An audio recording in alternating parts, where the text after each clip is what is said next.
राधे राधे महाराज जी, आपके चरणों में कोटि कोटि प्रणाम। महाराज जी, मुझे सर्वश्रेष्ठ परमार्थिक साधक बनने के लिए कौन कौन से गुण होने चाहिए और मुझे सर्वोत्तम शिष्य बनना है? आप सबसे सबसे पहला गुण होना चाहिए कि हम में कोई गुना ही नहीं है।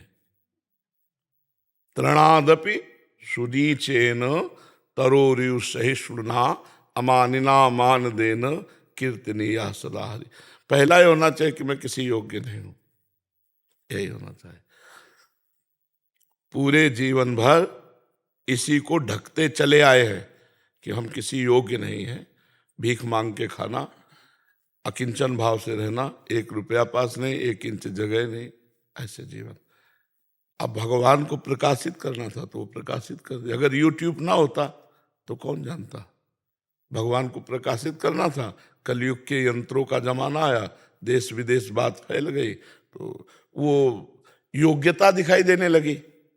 नहीं तो सदैव ढक के रखा जाता है, अपने सद्गुणों को ढक दिया जाता है। और सदैव जब वार्ता की जाती है मैं बहुत अधम हूं, मेरे में कोई सद्गुण नहीं कि मैं आपको रिझा सकूं।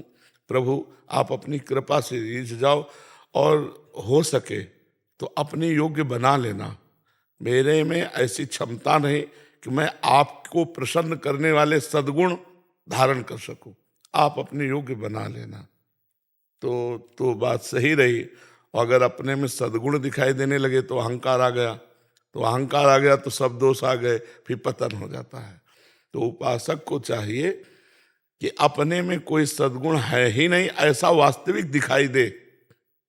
सत्य कहते हैं, जब गुरु कृपा होती है ना तो अपने में सद्गुण नहीं दिखाई देते, क्योंकि अपना कुछ रह ही नहीं गया। अभी हृदय भगवान का, मन भगवान का, जीवन भगवान का, तो लगता है वो अपनी जगह में आके बैठ के बोल रहे हैं तो मेरा क्या सद्गुण है उसमें। वो अपना प्रभाव फैला रहे हैं तो मेरा क्या उसमें प्रभाव है तो उनका सारा प्रभाव। तो ऐसे रहता है। तृणादपि सुनीचेन, तृण ते नीच अपन पो कहत, शुभ अशुभ न जान ही। अपने को तृण से नीच समझना सबसे बड़ा सद्गुण। और जहां दैन्यता होती है तो जैसे पानी कहीं छोड़ो वहीं जाएगा जहां निबान है, ढलान है, जहां गहरापन है, तो जो झुका हुआ है सारे सद्गुण वहीं आ जाते हैं। जो दैन्य है, सबको अपने से श्रेष्ठ समझता है, उसमें सारे सद्गुण आ जाएंगे दैवी संपदा के। और जो अपने में कुछ गुणों को लेकर अभिमान करता है तो सारे दुर्गुण उसमें आ जाते हैं। तो हमें लगता है सद्गुरु और इष्ट को प्रसन्न करने के लिए सबसे बड़ा गुण है कि मेरे में कोई गुण है ही नहीं। देखो ध्रुवदास जी महाराज इतने बड़े महान रसिक संत हैं, वो किशोरी जी से कह रहे हैं, सबे अंग गुण ही न हो ताको जतन न कोई, एक किशोरी कृपाते जो कछु होई सो होई। मैं समस्त अंगों से गुणहीन हूं, मेरे में कोई साधना का अंग नहीं कि हे किशोरी जो आपको मैं प्रसन्न कर सकूं। अब तो भरोसा केवल आपकी कृपा का है। और कितने बड़े महापुरुष हैं कि 42 लीला जैसे ग्रंथ की रचना की। महान अद्भुत रस सिंधु है 42 लीला। कह रहे सब अंग गुणहीन हो ताको यतन न कोई, एक किशोरी कृपाते जो कछु होई सो होई। सो कृपाति सुलभ नहीं ताको कौन उपाओ, चरण शरण हरिवंश की सहज ही बन्यो बनाओ। बोले वो किशोरी की कृपा भी ऐसे थोड़ी होती है। बोले जब हरिवंश महाप्रभु की शरण में हो जाए, चरणों का आश्रय ले ले तो फिर कृपा का अनुभव हो जाता है। सारे अच्छा जैसे सद्गुण है सत्य बोलना, अब देखो बोल के, पवित्र आचरण देखो करके, अल्पाहार देखो करके, कम निद्रा देखो करके, पूर्ण आत्मसमर्पण देखो कर, कुछ नहीं होने वाला, अपने से कुछ नहीं होने वाला।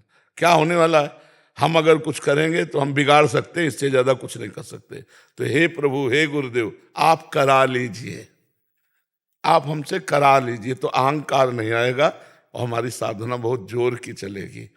अगर ये कि मेरे में सद्गुण है तो फिर पतन हो जाएगा, ये पक्की बात है। परमार्थ में ऐसा है। महाराज जी, कौन सी सेवा सर्वश्रेष्ठ है, तन या मन या धन की? हमारा है ही नहीं तो सेवा क्या है? हमारा सिद्धांत जो हम वर्णन कर रहे हैं, हम बिके हुए दास हैं।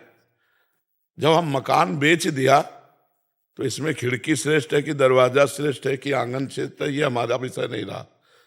तनुवांग मनोभिरमले सुहम तविवासिता, ये शरीर, ये वाणी, ये मन और मैं स्वयं आपका बिका हुआ दास हूं। खत्म खेल में। अब इसमें तारतम्य मिलाने की कि तन की सेवा श्रेष्ठ, कि धन की सेवा श्रेष्ठ, कि मन की सेवा श्रेष्ठ, न मेरा तन, न मेरा धन, न मेरा मन, मैं तो बिका हुआ दास हूं, इसमें श्रेष्ठ और लघु की बात क्या है? शरणागति की। अब अलग होकर बात करके कि कौन सी सेवा श्रेष्ठ है, तो इसमें सेवा में पहुंच ही नहीं होगी अलग होके। तन्मया से सेवा होती है, अलग होके सेवा होती ही नहीं। अपना धन मान करके प्रभु को दोगे तो 1 का लाख दे देगा वो, लेकिन मन प्रभु में नहीं रमेगा। तन से जो चेष्टाएं होती हैं वो सफल मानी जाती है जब मन वही हो जो हम सेवा कर रहे हैं। वो तो समर्पण से होता है, वो धन आदि से नहीं होता, वो समर्पण से होता है। तो समझ पा रहे हो हमारी बात? वैसे ये बात अपनी कही, वैसे शास्त्रीय बात यह है कि तन और धन दोनों से श्रेष्ठ सेवा मानसिक होती है। पर मानसिक सेवा में प्रवेश तभी होता है जब शारीरिक सेवा की जाए। शरीर से खूब सेवा की जाए तो मानसिक सेवा में प्रवेश करने का अधिकार मिल जाता है, और मानसिक सेवा सर्वश्रेष्ठ है। पर ऐसे देखो, मानसिक सेवा कैसे करोगे? आंख मूंदो तो अंधकार दिखाई देता है। जब सेव्य नहीं आए, मान लो ऐसे प्रिया प्रीतम सामने आ गए तो शुरू कर दी सेवा। अब जब सेव्य नहीं आए तो सेवा किस बात की? सर्वश्रेष्ठ सेवा मानसिक, द्वितीय सेवा शारीरिक, और तृतीय सेवा आर्थिक। अब शरीर से नहीं कर सकते हो, मन नहीं लग सकता, जीवन भर मेहनत की, रुपया कमाए हो, गौ सेवा, संत सेवा, भगवंत सेवा में लगा दो। नहीं, सबसे श्रेष्ठ है मानसिक सेवा। और वो जो बात पहले कही वो शरणागति की कही कि हमारा कुछ है ही नहीं तो क्या सेवा, हम तो बिके हुए दास है।